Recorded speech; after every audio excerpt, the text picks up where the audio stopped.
सितंबर तिमाही के दौरान अमेरिका में जीडीपी ग्रोथ अनुमान से बेहतर रही है। अमेरिकी कॉमर्स विभाग की तरफ से जारी आंकड़ों के मुताबिक सितंबर तिमाही के दौरान अमेरिका में जीडीपी ग्रोथ 4.9% दर्ज की गई, जो करीब 2 साल में सबसे ज़्यादा तिमाही ग्रोथ है और बाजार के अनुमान 4.3% से काफ़ी ऊपर है। सितंबर तिमाही के दौरान अमेरिका में रोजगार की स्थिति में सुधार हुआ और कंज्यूमर स्पेंडिंग में भी बढ़ोतरी हुई। इस वजह से अर्थव्यवस्था में ग्रोथ देखने को मिली है।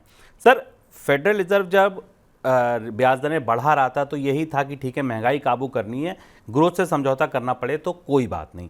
लेकिन इसके बाद भी, कर्ज महंगा होने के बाद भी ग्रोथ लगातार बढ़ रही है। क्या मतलब समझा जाए इसका?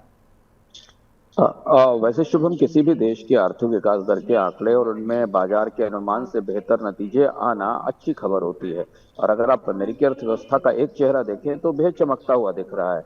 कंज्यूमर स्पेंडिंग बढ़ रही है, बेरोजगारी कम हो रही है, इकोनॉमी में ग्रोथ है।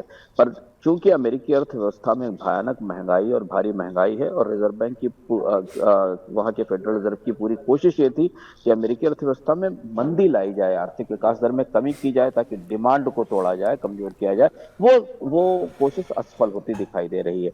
और इसलिए ये अच्छी खबर भी बाजारों के नजरिए से, फेडरल रिजर्व के नजरिए से बेहद चुनौतीपूर्ण बनती दिख रही है, क्योंकि तमाम कोशिशों के बाद भी अमेरिकी अर्थव्यवस्था की जो अपनी रेजिलियंस है, जो अपनी ताकत है और उपभोक्ताओं का जो खर्च है, वो लगातार बढ़ रहा है। बढ़ रहा है। सर, तो अब फेडरल रिजर्व क्या करेगा आगे इसके बाद? बाजार इसी बात से परेशान है कि फेडरल रिजर्व की कोशिशें कारगर नहीं हो रही, ना तो महंगाई को नियंत्रित करने में, ना बाजार में डिमांड को रोकने में। ऐसी स्थिति में एक एक स्वाभाविक सा निष्कर्ष मार्केट निकाल कर चल रहा है, इसलिए अमेरिकी बाजारों में भी नरमी और गिरावट देखी गई।